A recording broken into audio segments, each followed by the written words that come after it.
నా పక్కన ఉన్నారు చెప్పాలి, ఇప్పుడు చెప్పకపోతే తప్పు అవుద్ది, ఈవివి సత్యనారాయణ. కళ్ళుకి నాకు కో డైరెక్టర్. ఓకే. అతను కామరాజుని పిఏ, నేను ముగ్గురు వెళ్ళి ఆడుకుంటారు పిల్లలంతా, బ్లైండ్ పీపుల్, వాళ్ళది టైట్ క్లోత్లు అన్నీ ఫాలో చేసి స్టడీ అనమాట. 5గురికి ఒక రకంగా ఉండకూడదుగా, వాళ్ళకి ఐ మూమెంట్ ఒక వైట్ అయిపోతుందా అంటారు కొంతమంది, అవన్నీ కవర్ చేసుకొచ్చి రీసెర్చ్ చేసేవాడి సినిమా కళ్ళుకి చేసుకొచ్చి ఆ సినిమాని మరి ఒక విధంగా నన్ను ఎక్కడికి తీసుకెళ్ళిపోయింది. కళ్ళురోగి అయిపోయాను సినిమా రిలీజ్ అయిన తర్వాత. At the same time career suffer అయింది. ఎందుకు సఫర్ అయింది సార్? నాకు మిడ్ నైట్ ఫేమ్ వచ్చిందండి, డబ్బులు రాలేదు, అది వేరే విషయం అనుకోండి. కళ్ళురోగు డైరెక్షన్ చేశాడు, బ్రహ్మాండం భలే చేశాడు, ఇంకోళ్ళు ఎవరు చేయలేరు అన్నట్టు బాగా చేశాడు. లో బడ్జెట్లో ఎంత నుంచి చేసి 7.5 lakh అప్పుడు చేసింది. లేదండి, సక్సెస్ కొట్టాను. అందులో సూపర్ స్టార్ ఎస్పి బాలసుబ్రహ్మణ్యం గారే. ఎస్, ఆయన మ్యూజిక్ అయినా వచ్చిన క్యారెక్టర్ కూడా వేశాడు. అదే అండి, వైజాగ్ సీషోర్లో.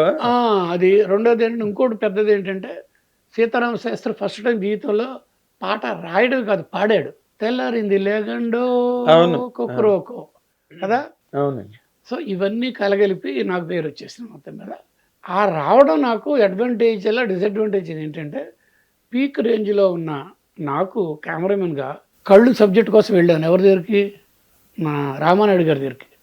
సార్ ఆ సబ్జెక్ట్ మీ దగ్గర రైట్స్ మీ దగ్గర ఉన్నాయి కదా, నాకు ఇవ్వండి అంటే, రఘు ఎందుకు రఘు, మంచి రైజ్లో ఉన్నావు, మంచి మంచి సినిమాలు, నీ కెమెరా వర్క్ హైలైట్ అంటున్నారు సినిమాల్లో, వద్దు రఘు అని ఎంతో నచ్చ చెప్పారు.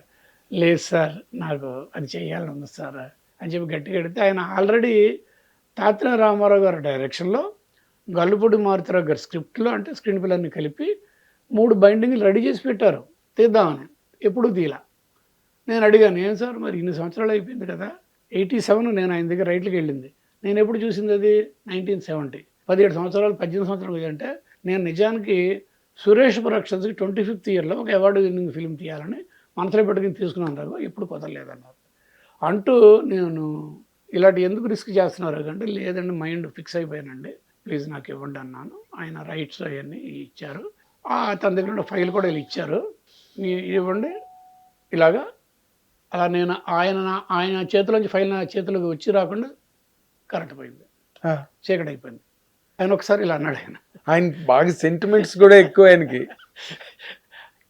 ఇలాగే నాకు 3 సార్లు జరిగింది కళ్ళుతో. కళ్ళు సినిమా అనే ఫస్ట్ కాపీ వచ్చింది. దీనికి ఇంకో విషయం కూడా చెప్పాలి. సత్యానంద్ తెలిసిన వైజాగ్ అదే ఆర్టిస్ట్ యాక్టర్ ట్రైన్, అదే స్టార్ తెలుసు. అతను ఈవి సత్యనారాయణ, వీళ్ళిద్దరు, అతను కో డైరెక్టర్, ఇతను associate, chief associate, Sitarama Sastri family member, అందరు కలిసి అలా చూస్తున్నాము. రెడీ ఫస్ట్ కాపీ ప్రసాద్ ల్యాబ్లో థియేటర్ ఉంటుంది కదా మెడ్రాస్లో. అవునండి. స్టార్ట్ అన్నాను, ప్రాజెక్ట్ రాన్ అయింది, అదేదో ఇది పడింది, థ్యాంక్స్ కార్డు, కరెంట్ ఆఫ్, చీకటి. ఇంకోసారి కరెంట్ ఆఫ్. రిలీజ్ అయ్యింది వైజాగ్ వెళ్ళి, అక్కడే కదా సినిమా మొత్తం అక్కడే చేశాను, మొత్తం అక్కడే కదా. అక్కడ 2 థియేటర్స్లో రిలీజ్ అయింది, లీలామాల్లోను పక్కన సంగం సరఫలో దాంట్లో. అడుగెళ్తే జనం కిటకిటలు ఆడుతున్న బ్రహ్మాండం, ఉబ్బిపోతున్నాం మేము. సెన్సార్ సర్టిఫికేట్ పడింది, లైట్ ఆఫ్. మూడోసారి దీనికి ఇంతేనా, ఏదో ఎక్కడో ఏదో చీకటి, అదేదో ఉంది తేడా అంతేనే, వెయిట్ అంటల్ ది డార్క్. అలాగా అంటే నాకు సినిమా చేయాలనే ఒక పురుగు లోపల ఎంటర్ అయిన తర్వాత దాని మీద లగ్నమైంది మనసు.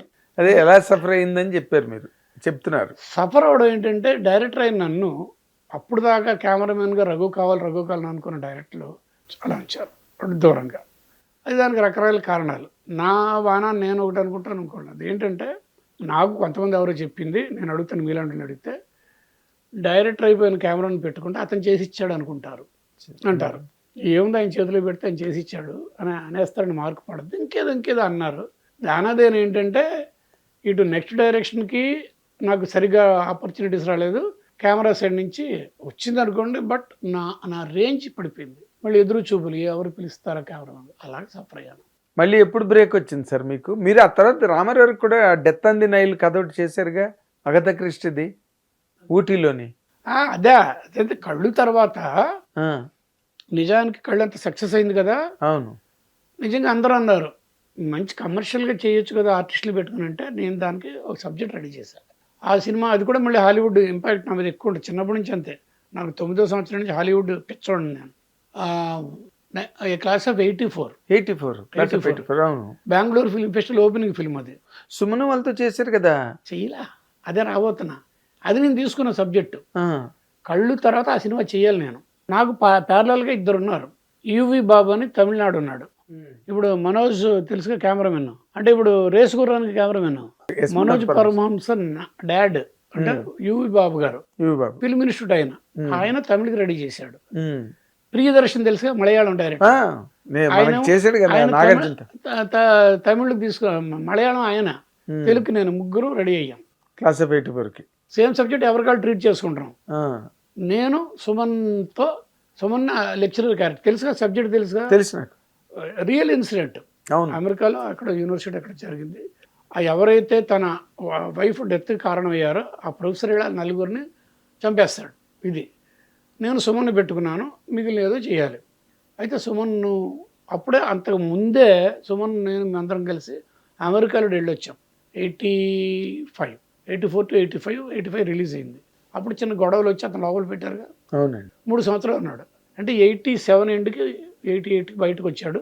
కళ్ళు టైంకి ఇంకా అటు నుంచి ఉన్నాడు. కళ్ళు అయిపోగానే నాకు సుమన్ ఈ సినిమా చేయాలి, ప్రశ్న సినిమా పేరు పేపర్లు అన్నింటిలో వచ్చింది, క్వశ్చన్ మార్క్. అయితే సుమన్ను బయటకు వచ్చే టైంకి ప్రెస్ మీట్లో వెళ్ళేటప్పటికి అతని ఫ్రెండ్స్, బెస్ట్ ఫ్రెండ్స్ ఇతనికి కొంత ఫీడ్ చేశారు. అదే ఫీడింగ్ ఏంటంటే, రఘుకి తర్వాత ఇది కానీ ఆర్ట్ ఫిల్మ్స్ ఆ కోవకి వెళ్తే నువ్వు ఆల్రెడీ 3-4 సంవత్సరాలు పోగొట్టుకున్నావు కెరీర్లో, మంచి కమర్షియల్ డైరెక్ట్ ఇస్తా నీకు, నేను వచ్చా బయటికి, అది మళ్ళీ రివైవ్ అవ్వాలంట కదా అని రాఘవేంద్ర గారు అడిగితే ఎవరా, కోదండరామిరెడ్డి గారు చేయరా, ఆళ్ళచారా అని చెప్పి అలాగే లైనప్ చేసుకుంటే, నేను అప్పుడు వంశీ నేను కలిసి ఢిల్లీలో ఫిల్మ్ ఫెస్టివల్ ఉన్నాం. ఆ 10 days ఫిల్మ్ ఫెస్టివల్ కదా. 5th డే అయినప్పుడు నాకు ట్రంకాల్ వచ్చింది. ఏంటంటే సుమన్ గారి ప్రెస్ మీట్ తాలూకు న్యూస్ బయటకు వచ్చింది, there is no Raghu in that. ఒకసారి కంగారు పుట్టింది నాకు ప్రామిస్ చేశాడు చేస్తాను, ప్రామిస్ చేశాడు, పరిగెత్తుకు వచ్చేస్తే అది లేదు, వేరే సినిమాలు డిసప్పాయింట్ అయ్యా. దానికి కారణమైన సుమన్ దగ్గరికి వెళ్తే ఆయన ఏదో కారణం చెప్పాడు. నన్ను కానకుండా మన ముత్యాల సుబ్బయ్య గారు మారుతిరారు రాశారు క్లాస్ ఆఫ్ 84. అదే ముత్యాల సుబ్బయ్య గారు డైరెక్టర్, ఆయన కూడా ఒక మాట కూడా నాకు చెప్పాల. నేను చేస్తానని తెలిసి అందరికీ నన్ను తీసేసి పెట్టుకున్నప్పుడు ఎథిక్స్గా ముత్యాల సుబ్బయ్య గారు మాట అంటారేమో అనుకున్నా. ఆయన అలా ఆయన మా నాన్న ఆయన యాక్సెప్ట్ చేశాడు, సుమన్ గారు యాక్సెప్ట్ చేశారు. అది సినిమా పేరు కూడా మర్చిపోయి. నడుస్తున్న చరిత్ర ఏదోనండి, కాదు ఏదో ఉంది. అలాగా రెండోది దెబ్బతిన్నాను. ఆ టైంలో డిసప్పాయింటెడ్గా ఉండి రెండో సినిమా అది పడుంటే నాకు సపరేట్గా టీ కృష్ణ గారి టైప్ ఆఫ్ ఇమేజ్ ఉండుండేదేమో అనుకుంటే, అప్పుడు డిసప్పాయింట్ అయి ఉన్నప్పుడు వెనక ముందు ఇంటర్వ్యూస్లో నేను ఇలాంటి సినిమాలు అలాంటి సినిమాలు కాదు అన్ని రకాలు చేస్తాను, ఎంతసేపు కళ్ళు ఆర్ట్ ఫిల్మే కాదు, అది చేస్తాను ఇది చేస్తానని ఇంటర్వ్యూలు చేసిందని కేఎస్ రామారావు గారు చదువుతున్నాడు.